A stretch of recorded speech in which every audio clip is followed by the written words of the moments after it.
Proses coklit yang dilakukan oleh Pantarlih di Ogan Ilir, khususnya tingkat desa, banyak ditemukan sejumlah calon pemilih pemilu 2024 mendatang memiliki KTP elektronik ganda, di mana mulai dari tingkat desa hingga antar provinsi.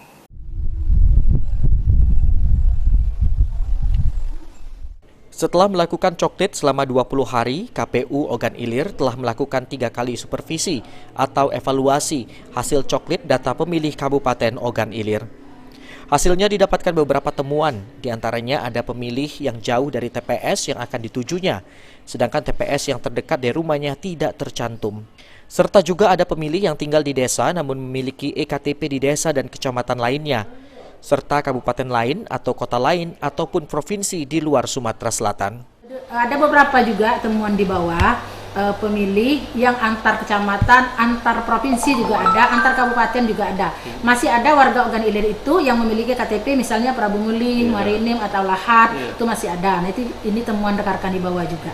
Ini tetap kami lakukan sesuai dengan ketentuan dan aturan. Artinya koordinasi dengan Dukcapil sudah dilakukan? Ya, benar. Contohnya yang kami sudah lakukan koordinasi dengan Dukcapil untuk pemilih yang khusus di lapas, itu kemarin kami langsung datang ke lapas, dan penghuni di lapas itu dilakukan perekaman KTP bagi yang penduduk Ogan Ilir dan bukan penduduk Ogan Ilir juga.